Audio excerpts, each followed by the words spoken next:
নমস্কাৰ সকলো নিশ্চয় ভালে আছা আৰু আজি আমি নৱম শ্ৰেণীৰ গণিতৰ বিষয়ে কিছু কথা আলোচনা কৰিম। তোমালোকে নিশ্চয় ভিডিঅ'টিত ক্লিক কৰোঁতে নিশ্চয় দেখিছা যে আজি আমি পুনৰালোচনা, সংখ্যা প্ৰণালী আৰু বহুপদ এই তিনিওটা অধ্যায়ৰ পৰা কিছুমান কুৱেশ্যন আমি ডিছকাছ কৰিম আৰু আজি আমি যিখিনি কুৱেশ্যন ডিছকাছ কৰিম সেইখিনি মূলতঃ বিগত বৰ্ষৰ কুৱেশ্যন আৰু এই বিগত বৰ্ষৰ কুৱেশ্যনখিনিয়ে তোমালোকৰ সেই চেপ্টাৰ তিনিটাৰ বহুখিনি কনচেপ্ট ক্লিয়াৰ হ'বলৈ বহুখিনি সহায় কৰিব। লগতে এই পৰীক্ষাৰ প্ৰস্তুতি নামৰ যিটো সিৰিজ এই সিৰিজটো চলি থাকিব তোমালোকৰ যিমান পাৰো আমি চলাই নিবলৈ চেষ্টা কৰিম আৰু ডেছক্ৰিপশ্যনটো চেক কৰিবা এই ভিডিঅ'টো চোৱাৰ পাছত ডেছক্ৰিপশ্যনতো তোমালোকৰ প্ৰথম অধ্যায় সংখ্যা প্ৰণালীৰ এটা MCQৰ ভিডিঅ'ৰ লিংক দি থোৱা আছে সেই MCQৰ ভিডিঅ'টো তোমালোকে চাই ল'বা আৰু লগতে পৰীক্ষাৰ প্ৰস্তুতি শীৰ্ষক এই সিৰিজটো আমি তোমালোকৰ যি সাবজেক্টৰ আমি পাৰো সকলো সাবজেক্টৰ আমি দি যাবলৈ চেষ্টা কৰিম। তো আজি আহা আমি PYQ খিনি অৰ্থাৎ প্ৰিভিয়াছ ইয়াৰ কুৱেশ্যনখিনি ডিছকাছ কৰি লওঁ ক্লাছ 9ৰ মেথছৰ। গতিকে প্ৰথম কুৱেশ্যনটো চোৱা আৰু ইয়াত তোমালোকক প্ৰথম কথা কৈ লৈছোঁ যে কুৱেশ্যনখিনি যিহেতু PYQ এখন আমি পেপাৰ এখনৰ পৰা ফটো ক্লিপ কৰি পেলাই আমি তোমালোকক বুজাবলৈ চেষ্টা কৰিছোঁ। গতিকে ইয়াত কিছুমান টিক হৈ আছে, আনচাৰ কিছুমান টিক হৈ আছে, কিন্তু তোমালোকে এইটো ভাবি ল'ব নালাগে কুৱেশ্যনটো ডিছকাছ নকৰাৰ আগতে ভাবি নল'বা যে সেইটোৱে আচলতে টিক মৰা আনচাৰটোৱে শুদ্ধ আনচাৰ হয়, কিন্তু শুদ্ধ আনচাৰ কিছু ক্ষেত্ৰত নহ'বও পাৰে। তো চাই লোৱা হা। তো ফাৰ্ষ্ট কুৱেশ্যনটো চোৱা 4/5ক শতাংশত প্ৰকাশ কৰিলে হ'ব। তো 4/5ক শতাংশত এটা ভগ্নাংশ শতাংশত প্ৰকাশ কৰিবলৈ আটাইতকৈ ইজি টিপছটো কি চোৱা 4/5ক যদি তুমি 100%ৰ অৰ্থাৎ 100% লগত পূৰণ কৰি দিয়া তেতিয়া তুমি যদি এইটো মাল্টিপ্লিকেশ্যন কৰি পেলাই তাৰ উত্তৰটো তুমি পাবা 80%। তো 1 নম্বৰটোৰ যিটো আনচাৰ হয় সেইটো CA হয়। তাৰ পাছতো চোৱা কুৱেশ্যন নম্বৰ 2 PX বহুপদটোৰ ক্ষেত্ৰত P2 = 0 হ'লে তলৰ কোনটো সত্য নহয়। এই ক্ষেত্ৰত বহু ছাত্ৰ ছাত্ৰীৰ আমাৰ কনফিউজন লাগে আৰু পৰীক্ষাত আমি ভালদৰে দৃষ্টিগোচৰ প্ৰশ্নটো নকৰাৰ ক্ষেত্ৰত আমি পৰীক্ষাত কেতিয়াবা আমি নিজৰ নম্বৰবোৰ হেৰুৱাই পেলাওঁ। কেনেদৰে ইয়াত চোৱা তলৰ কোনটো সত্য বুলি সোধা নাই, তলৰ কোনটো সত্য নহয় সুধিছে। ইনডাইৰেক্টলি ইয়াত সুধিছে যে তলত যি 4টা অপশ্যন আছে 2 নম্বৰ কুৱেশ্যনটোৰ তাৰ কুৱেশ্যনৰ 3টা অপশ্যন শুদ্ধ আৰু এটা ভুল। তো আমি কোনটো অপশ্যন ভুল সেইটো উলিয়াব লাগে। তো ইয়াত চোৱা PX বহুপদটোৰ ক্ষেত্ৰত P2 = 0 হ'লে মানে Xৰ মান 2 হয়। আমি এনেকৈ বুজিম যে এই ক্ষেত্ৰত 2 যদি Xৰ ঠাইত আমি সেই বহুপদটোত 2 বহাওঁ তেনেহ'লে আমি গোটেই বহুপদটোৰ মানটো 0 পাম, অৰ্থাৎ 2 এটা শূন্য হয়। ইয়াত চোৱা অপশ্যন এইটোত আছে X - 2 PXৰ এটা উৎপাদক। X - 2 PXৰ এটা উৎপাদক কেনেকৈ আমি গম পাম চোৱা X - 2 যদি আমি ইকুৱেল এটা সমীকৰণৰ নিচিনাকৈ পাতি লওঁ X - 2 = 0 X = 2 পাম, অৰ্থাৎ আমি যিটো ভাবি আছিলোঁ যে Xৰ মান 2 এইটো ইয়াত প্ৰতিপন্ন হৈছে যে Xৰ মানটো ইয়াত 2 হৈ আছে অপশ্যন এ, গতিকে অপশ্যন এইটো হ'ব নোৱাৰে। তাৰ পাছত চোৱা বিটো চোৱা PXৰ এটা শূন্য হ'ল 2, এইটোতো ডাইৰেক্ট দিয়াই আছে কুৱেশ্যনটোতো আছে PX বহুপদটোৰ ক্ষেত্ৰত P2 = 0 হ'লে অৰ্থাৎ 2টো এটা শূন্য, এইটো প্ৰথমেই কৈ লৈছোঁ। এতিয়া Cটো চোৱা X + 2 PXৰ এটা উৎপাদক। এতিয়া X + 2 যদি আমি সমীকৰণত বহুৱাই লওঁ তেতিয়া কি হ'ব X = -2 পাম, কিন্তু -2 ইয়াত আমি শূন্য হয়নে নহয় আমি গম নাপাওঁ। গতিকে আমাৰ মতে অপশ্যন Cটো শুদ্ধ, মানে এই কুৱেশ্যনটোৰ ৰাইট আনচাৰটো C হয়, কিন্তু আমি ডিটো চাই লওঁ হা। PX = 0 সমীকৰণৰ এটা মূল 2 হয়। তো এটা মূল শব্দটো তোমালোকৰ যি খেলিমেলি লাগিছে তোমালোকক কৈ দিওঁ শুনা যে মূল আৰু শূন্য শব্দ দুটা প্ৰায় একেই, কিন্তু মূল বুলি তেতিয়া কোৱা হ'ব যেতিয়া সমীকৰণ এটা শূন্যৰ লগত মানে এটা বহুপদক শূন্যৰ লগত সমান কৰি তাক সমীকৰণৰ ৰূপ দিয়া হয়। অৰ্থাৎ আমি PX বুলি ক'লে এটা বহুপদ হ'ব, কিন্তু আমি PX = 0 অৰ্থাৎ 0ৰ লগত যেতিয়া সমান চিনডাল দি বহুৱাই দিম সেইটো এটা সমীকৰণ হ'ব। গতিকে সমীকৰণৰ ক্ষেত্ৰত এটা শূন্য বুলি নকয়, এটা মূল বুলি কয়। শূন্য আৰু মূলৰ পাৰ্থক্যটো সেইটোৱে। গতিকে PX = 0 এই সমীকৰণটোৰ ক্ষেত্ৰত এটা মূল 2 হ'বই যদি PXৰ এটা শূন্য 2 হয়। আমি কি পালোঁ A, B আৰু Dটো শুদ্ধ মানে সত্য এই উক্তিটোৰ, কিন্তু ভুলটো কোনটো আমাক কোনটো সত্য নহয় সুধিবলৈ কৈছে। তো 2 নম্বৰ Cটো ৰাইট এনচাৰ। 3 নম্বৰ চোৱা তলত দিয়াবোৰৰ পৰিমেয় সংখ্যাটো হ'ব। তলত দিয়াবোৰৰ পৰিমেয় সংখ্যাটো চোৱা অপশ্যন এত দিছে √23। তো √23টো কি? √23টো অপৰিমেয় সংখ্যা, কাৰণ বৰ্গমূলৰ ভিতৰত যদি অবৰ্গ সংখ্যা থাকে সি এটা অপৰিমেয় সংখ্যা হ'ব। তাৰপিছত অপশ্যন বিটো চোৱা অপশ্যন বিত আছে পাই এটা অপৰিমেয় সংখ্যা আমি সকলোৱে জানো, আৰু তোমালোকৰ ডেছক্ৰিপশ্যনত যিটো MCQ ভিডিঅ' দিয়া আছে তাত অপৰিমেয় আৰু পৰিমেয় সংখ্যাৰ কনচেপ্ট বেছড বহু কুৱেশ্যন MCQ কুৱেশ্যন তাত ডিছকাছ কৰা হৈছে, সেইটো তোমালোকে চাই ল'বা। অপশ্যন চিত আছে চোৱা 2 + √5। তো আমি এইটোও জানো যে কোনো এটা অপৰিমেয় সংখ্যাৰ লগত যদি কোনো এটা সংখ্যা যোগ কৰা হয় সেইটো সদায় অপৰিমেয় হয় গতিকে √5 অপৰিমেয় সংখ্যা তাৰ লগত 2 প্লাছ কৰিলেও সি এটা অপৰিমেয় সংখ্যা হৈ থাকিব গতিকে অপচন ডিটোৱে আমাৰ শুদ্ধ হ'ব অপচন ডিটো কি আছে √225 225 তো 225 এটা বৰ্গ সংখ্যা 15ৰ বৰ্গ 225 গতিকে √225 ইকুৱেল টু কিমান হ'ব 15 গতিকে 15টো এটা পৰিমেয় সংখ্যা ঠিক আছে কুৱেশ্যন নম্বৰ 4 টো চোৱা 14 সেন্টিমিটাৰ ব্যাসৰ এটা বৃত্তৰ পৰিসীমা হ'ব এই কুৱেশ্যনটো আমি কৰিম তাৰ আগতে তোমালোকক কৈ লৈছোঁ যে এইটো পৰিমিতিৰ পৰা আহিছে তোমালোকৰ পুনৰালোচনাৰ যিটো পৰিমিতি খণ্ড দ্বিতীয় খণ্ড সেই খণ্ডৰ পৰা এই কুৱেশ্যনটো দিয়া আছে সেই বিগত বৰ্ষত দিছিলে কিন্তু এই বৰ্ষত কাৰিকুলাম অনুসৰি তোমালোকৰ পৰিমিতি খণ্ডটো অৰ্থাৎ তোমালোকৰ পুনৰালোচনাৰ দ্বিতীয় খণ্ডটো নাহে তোমালোকৰ যদি খুকুজা লাগি আছে তলত মই মেথছৰ সিলেবাস 2024-25 দি দিছোঁ তোমালোকে চাই ল'বা মেথছৰ সিলেবাসখন মই দি থোৱা আছে ক্লাছ 9ৰ তো ইয়াত কি হ'ব আমি তথাপিও কৰিছোঁ চোৱা আমি কনচেপ্টটো বুজিবলৈ কৰোঁ 14 সেন্টিমিটাৰ ব্যাসৰ এটা বৃত্তৰ পৰিসীমা হ'ব তো ব্যাসটো আমাক নালাগে ব্যাসাৰ্ধটো লাগিব তো ব্যাসাৰ্ধ কিমান হ'ব ব্যাসৰ আধা অৰ্থাৎ 7 সেন্টিমিটাৰটো ব্যাসাৰ্ধ আৰু বৃত্তৰ পৰিসীমা কিহে জোখে বৃত্তৰ পৰিসীমাৰ সূত্ৰ হৈছে 2πr গতিকে আমি যদি ফৰ্মুলাত বহাই দিওঁ 2 * 2 পাইৰ মান 22/7 লিখিম তো 2 * 22/7 * 7 সেন্টিমিটাৰ তেতিয়া আমি কি পাম 44 সেন্টিমিটাৰ পাম গতিকে বৃত্তটোৰ পৰিসীমা কি হ'ব 44 centimetre option C is the correct answer তাৰপিছত কুৱেশ্যন নম্বৰ 5 টো চোৱা দুটা ধনাত্মক অখণ্ড সংখ্যা a আৰু b ৰ ক্ষেত্ৰত তলৰ কোনটো সত্য নহয় তো সত্য নহয় বুলি সুধিছে এইটো কথা তোমালোকে এবাৰ পৰীক্ষাত কিন্তু মনত ৰাখিবা MCQত এনে ধৰণৰ কুৱেশ্যন আহিবই তোমালোকৰ খুকুজা লগোৱাকে তোমালোকৰ অন্যমনস্ক কিমান তোমালোকে হৈ থকা সেইটো তোমালোকক চাবলৈ কেতিয়াবা এনেকুৱা কুৱেশ্যন দি দিয়ে গতিকে তলৰ কোনটো সত্য নহয় দিছে অৰ্থাৎ ইয়াৰ তিনিটা অপচন শুদ্ধ তো অপচন এটো চোৱা √a - √b * √a + √b equal to কি হয় a - b বুলি দিছে তো এইটো তোমালোকে কিছুমান ফৰ্মুলা পাইছা a + b * a - b equal to কি হয় a² - b² গতিকে √a - √b * √a + √b এইটো কি হ'ব √a² - √b²। আমি যদি এইটো সিম্পলিফাই কৰোঁ তেনেহ'লে a - b পাম এইটো ঠিকে আছে তাৰপিছত অপচন বি টো চোৱা √a * √b = a * b এইটোতো হ'বই নোৱাৰে চোৱা √a আৰু √b যদি পূৰণ কৰোঁ আমি কি পাম চোৱা √ab √/ab একেলগে দুইটা পূৰণ হৈ যাব কিন্তু ইয়াত কি দিছে a * b গতিকে এইটোৱে সত্য নহয় চিটো আমি ডিটো সেইকেইটা চাই ল'ম আমি শুদ্ধ সেইকেইটা সত্য হয়নে নহয় তো √a + √b² equal to a + b + twice √/ab দিছে এইটো তোমালোকে সিম্পলিফাই কৰিলে এইটোৱে পাবা এইটো শুদ্ধ ডিটো চোৱা a + √b * a - √b এইটো a² - b হ'ব এইটো শুদ্ধ গতিকে আমাৰ সত্য নহয় কোনটো অপচন বি টো অৰ্থাৎ কুৱেশ্যন নম্বৰ 5ৰ ৰাইট আনসাৰ হৈছে B2 কুৱেশ্যন নম্বৰ 6 টো চোৱা x³ + x² + x + 1 বহুপদৰ এটা উৎপাদক হ'ব অৰ্থাৎ তলত দিয়া চাৰিটা অপচনৰ ভিতৰত যিটো বহুপদৰে সেই দি থোৱা প্ৰদত্ত বহুপদটো হৰণ কৰিলে যেতিয়া ভাগশেষ 0 ওলাব সেইটো এটা উৎপাদক হ'ব কিন্তু তোমালোকৰ বহুপদ চেপ্টাৰটোত এটা বেলেগ কিয় এটা তোমালোকক নিয়ম দি থোৱা আছে যে xৰ যিটো মানৰ বাবে গোটেই বহুপদটোৰ মানটো 0 হৈ যায় সেইটো এটা উৎপাদক হয় গতিকে অপচন এত থকা x + 2 অৰ্থাৎ xৰ মান -2 বহুৱাই পেলাই আমি xৰ ঠাইত -2 বহুৱাই কৰি চাম যদি 0 ওলায় xৰ ঠাইত 1 বহুৱাম xৰ ঠাইত -1 বহুৱাম xৰ ঠাইত +2 বহুৱাম তো এইকেইটা বহাওঁতে যিটোতে আমাৰ ইকুৱেল 0 ওলাব গোটেই বহুপদটোৰ মানটো 0 ওলাব সেইটোৱে আমাৰ কি হ'ব বহুপদটোৰ এটা উৎপাদক হ'ব কিন্তু এই ক্ষেত্ৰত তোমালোকে যদি চোৱা x + 1 অৰ্থাৎ xৰ মানটো -1 হ'লেই বহুপদটোৰ গোটেই ভেলুটো 0 হৈ যাব গতিকে কুৱেশ্যন নম্বৰ 6ৰ ৰাইট আনসাৰটো চি এ হয় তো কুৱেশ্যন নম্বৰ 7 টো চোৱা যুগ্ম মৌলিক সংখ্যাটো হ'ল যুগ্ম মৌলিক সংখ্যাটো সকলোৱে জনা উচিত যুগ্ম মৌলিক সংখ্যাটো হৈছে 2 কুৱেশ্যন নং 8 টো চোৱা √6 * √27ৰ মান হ'ব এইটো তোমালোকে যেতিয়া ক্লাছ 10ত পাবা এই বস্তুটো দুটা সংখ্যা এনেদৰে পূৰণ কৰিবলৈ দিলে তোমালোকৰ বহুত ইজি যেন লাগিব কিন্তু ক্লাছ 9ৰ বহু সংখ্যক ছাত্ৰ ছাত্ৰীৰ বাবে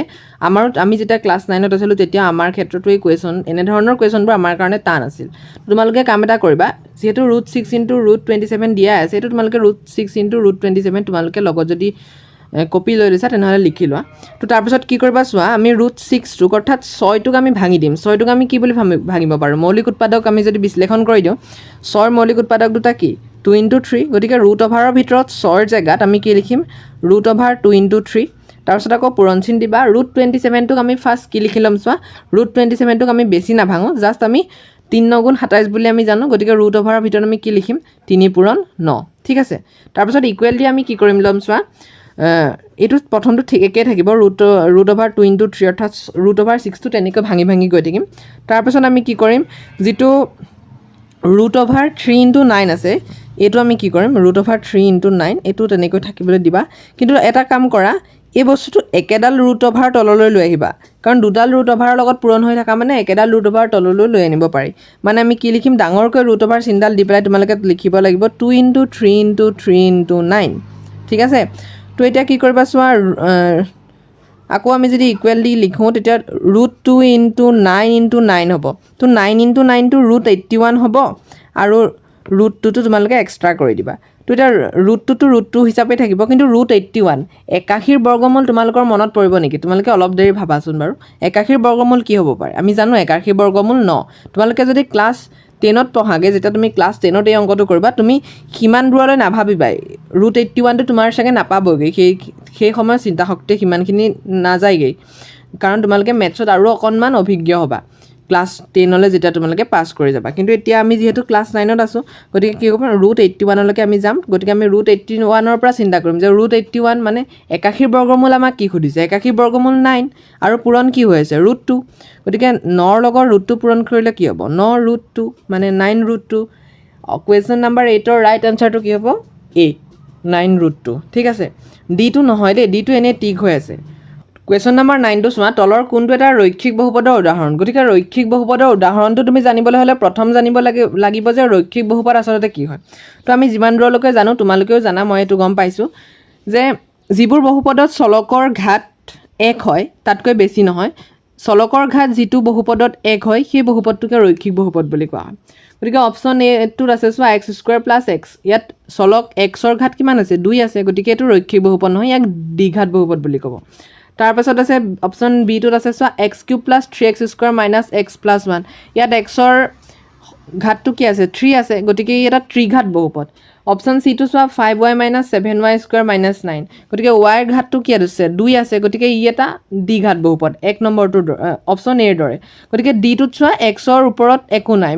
নাই মানে কি ইয়াৰ ঘাত 1 এটা আছে কিন্তু 1টো লিখি দিয়া নাই গতিকে আমাৰ ৰাইট আনচাৰ কোনটো হয় অপশ্যন ডিটো হয়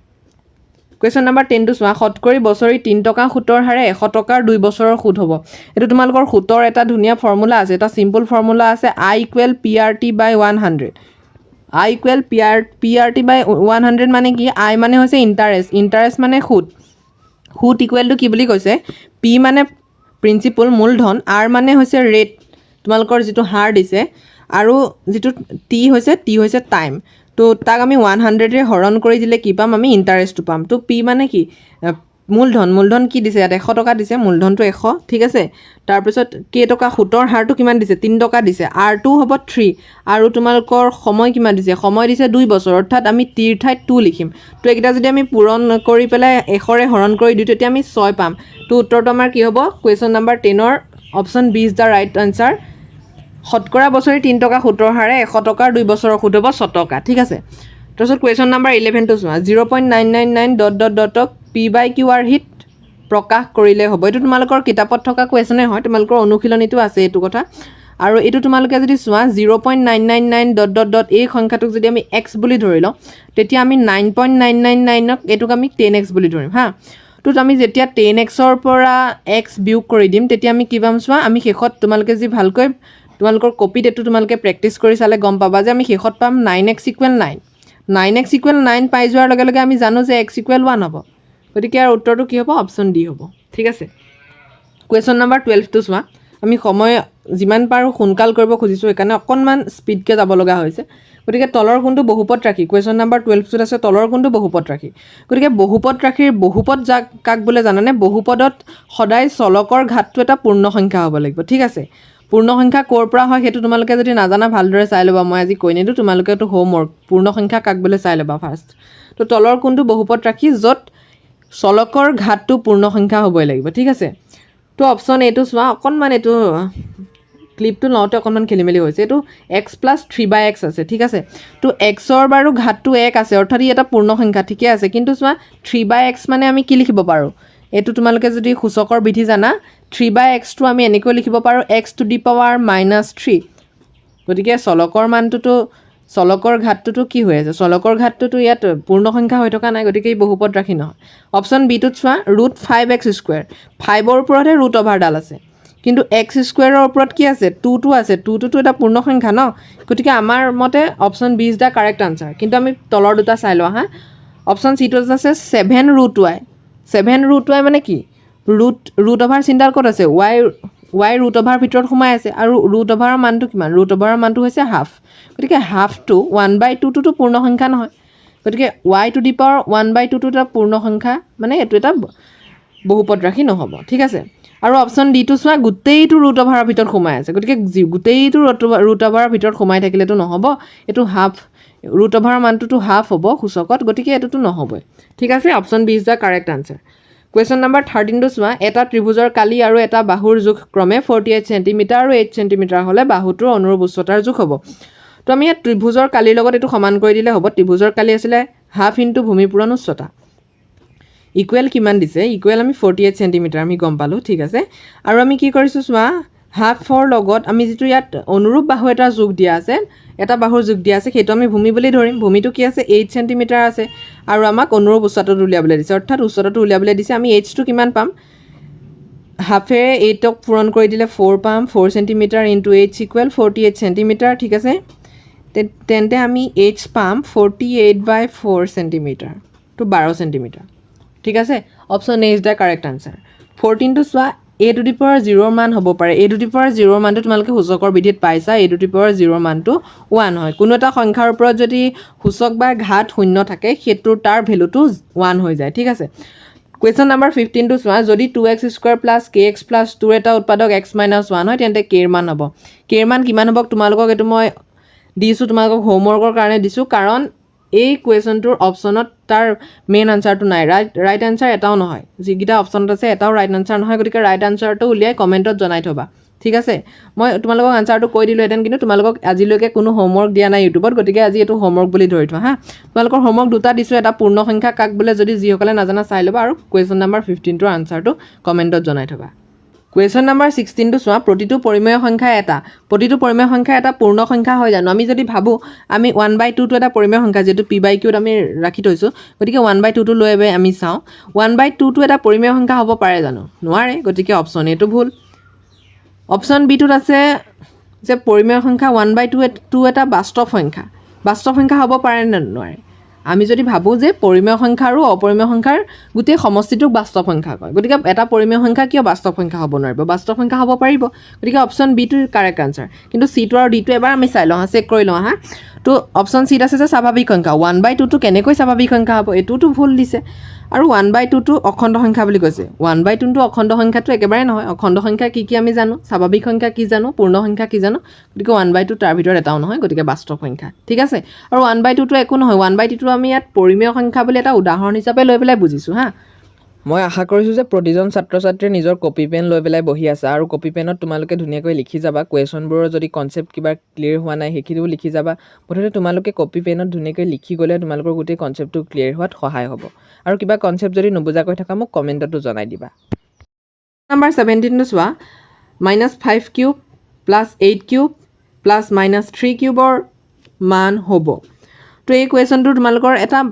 অভেদত আছে তোমালোকৰ এটা সূত্ৰ আছে অভেদ এটা আছে বীজগণিতীয় অভেদ কিন্তু তোমালোকৰ ডাইৰেক্ট কিতাপত এইটো দি থোৱা নাই কিতাপতে আছে বাট তোমালোকৰ অনুশীলনীত আছে বহুপদৰ একেবাৰে শেষৰ অনুশীলনীটোৰ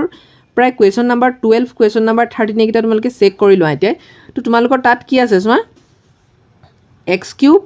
+ y³ + z³ = 3xyz হ'ব যদিহেটো হ'লেহে তোমালোকৰ এই গোটেই সূত্ৰটো ফুলফিল হ'ব কেতিয়া হ'ব যেতিয়া x + y + z এই সংখ্যা যিকোনো সংখ্যা তিনিটা যদি পূৰণ কৰোঁতে তাৰ মানটো 0 ওলায় তেতিয়া কি হ'ব তাৰ মানটো 3xyz বুলি আমি গম পাম তো আমি ফাৰ্ষ্ট আমি কাম এটা কৰি লওঁ এইটো যদি অভেদত পেলাবলৈ হয় আমি ফাৰ্ষ্ট এইটো কৰি ল'ব লাগিব এই তিনিটা সংখ্যা আমি যোগ কৰি ল'ম তো তিনিটা সংখ্যা কি √5 নহয় -5 + 8 + -3 এইকেইটা আমি 0 মানে যোগ কৰোঁতে কি পালোঁ 0 পালোঁ অৰ্থাৎ আমাৰ এইটো অভেদতে আছে গতিকে আমি ইয়াতে কি আছে -5³ + 8³ এনেকৈ আছে গতিকে -5টোক আমি x ধৰিলোঁ 8টোক আমি y ধৰিলোঁ আৰু -3টোক আমি z ধৰিলোঁ তো এইকেইটা আমি কি ইকুৱেল কৰিব পাৰোঁ 3xyz বুলি ধৰিব পাৰোঁ ইয়াৰ মানটো কি হ'ব 3xyz অৰ্থাৎ 3 × -5 × 8 × -3 গতিকে এইকেইটা পূৰণ কৰিলে আমাৰ আনচাৰটো হ'ব 360 কিন্তু ইয়াৰ চৰ্তটো চাবা দেই সদায় যে তিনিটা যোগ কৰিলে তিনিটা সংখ্যা ডাইৰেক্ট যোগ কৰিলে আমি ফাৰ্ষ্ট 0 পাই ল'ব লাগিব তেতিয়াহে আমি অভেদটো ফুলফিল হ'ব বুলি গম পাম ঠিক আছে কুৱেশ্যন নম্বৰ 18টো চোৱা 3x - 2 বহুপদটোৰ শূন্য হ'ব এইটো একদম ইজি দিছে 3x - 2 বহুপদটোৰ শূন্য তোমালোকে উলিয়াবলৈ হ'লে 3x - 2 = 0 লিখি দিয়া তাৰপিছত তুমি 3x = কি পাবা 2 পাবা আৰু x = 2/3 পাবা তো option C is the correct answer তাৰপিছত 19 চোৱা √2 দশমিক বিস্তৃতি হ'ব এনেকুৱা কুৱেশ্যন আমি MCQ চিৰিজটোত কৰিছোঁ চাই ল'বা ডেছক্ৰিপশ্যনত আছে লিংকটো তো এইটো কি হ'ব চোৱা √2 দশমিক বিস্তৃতি কি হ'ব √2 দশমিক বিস্তৃতি অবিৰত অপুনৰাৱৰ্তিত হ'ব কাৰণ √2 এটা অপৰিমেয় সংখ্যাৰ দশমিক বিস্তৃতি সদায় অবিৰত অপুনৰাৱৰ্তিত হয় আৰু কুৱেশ্যন নম্বৰ 22 চোৱা লাষ্ট কুৱেশ্যন আজি আমি বহুত বেছি দীঘলকৈ চাগে কুৱেশ্যন 20টা কুৱেশ্যন আমি আলোচনা কৰিছোঁ আজি গতিকে অকণমান সময়ো লাগিছে দিয়াচোন গতিকে কুৱেশ্যন নম্বৰ 22 চোৱা 125 টু দি পাৱাৰ -1/3 মান হ'ব গতিকে ফাৰ্ষ্ট 125টো কি বুলি লিখিব পাৰোঁ চাই লোৱা 125টোক আমি 5 কিউব বুলি লিখিব পাৰোঁ তো 5 কিউব বুলি যেতিয়া লিখি দিলোঁ 5 cube whole to the power -1/3 তো এইটো সূচকৰ বিধি তোমালোকৰ আছে সূচকৰ বিধি এটা গোটেইখিনি চাই ল'বা তেতিয়া গম পাবা যে এতিয়া 5 কিউবৰ যিটো 3 আছে কিউবটো আছে সেই কিউবটো অৰ্থাৎ 3টো আমি কিহৰ লগত পূৰণ কৰি দিম -1/3 লগত পূৰণ কৰি দিম তো 5 টু দি পাৱাৰ 3 × -1/3 তো তেতিয়া -1/3 লগত 3 পূৰণ কৰিলে আমি ইকুৱেলটো কি পালোঁ -1 অৰ্থাৎ ইয়াৰ ভেলুটো কিমান হৈ গ'ল 5 টু দি পাৱাৰ -1 আৰু 5 টু দি পাৱাৰ -1টোক আমি ইয়াত অপশ্যনতটো দেখা নাই গতিকে 5 টু দি পাৱাৰ -1টোক আমি কি লিখিব পাৰোঁ 1/5 বুলি লিখিব পাৰোঁ তো option D is the correct answer ঠিকে আছে তো আজিৰ MCQ বা আজিৰ যিখিনি আমি পৰীক্ষাৰ প্ৰস্তুতি চিৰিজটো আমি আজি আৰম্ভ কৰিছিলোঁ সেয়াই ভাবিছোঁ যে তোমালোকে সকলোৱে ধুনীয়াকৈ বুজি পাইছা আৰু বহুত দিন ক্লাছ 9-10ৰ আমি কণ্টেণ্টছ দিবলৈ ৰেডি কৰি থৈছোঁ কিন্তু কিছুমান ইছ্যুৰ কাৰণে তোমালোকে জানাই যে অসমত বৰ্তমান অলপমান প্ৰাকৃতিক দুৰ্যোগ চলি আছে গতিকে আমাৰো অকণমান দিবলৈ অসুবিধা হৈ গৈছে গতিকে আজিৰ পৰা আমি তোমালোকক দিবলৈ চেষ্টা কৰি থাকিম আৰু ডেছক্ৰিপশ্যনত আৰু এটা লিংক আছে ক্লাছ 9ৰখিনিয়ে যদি নতুনকৈ চাই আছা ডেছক্ৰিপশ্যনত এটা লিংক আছে আমাৰ restart check official WhatsApp group class 9ৰ বাবে আমাৰ ইয়াতকৈ বেছি কিছুমান সুবিধা তাত দিবলগীয়া হয় কেতিয়াবা হোৱাটছআপতে দিবলগীয়া হয় গতিকে সেই গ্ৰুপটোত যিসকল ছাত্ৰ ছাত্ৰীয়ে সোমাব বিচাৰা সোমাই ল'ব পাৰা তো আজিৰ MCQ চিৰিজটো ইমানতে সামৰণি মাৰিছোঁ পৰীক্ষাৰ প্ৰস্তুতি চলি থাকিব ধন্যবাদ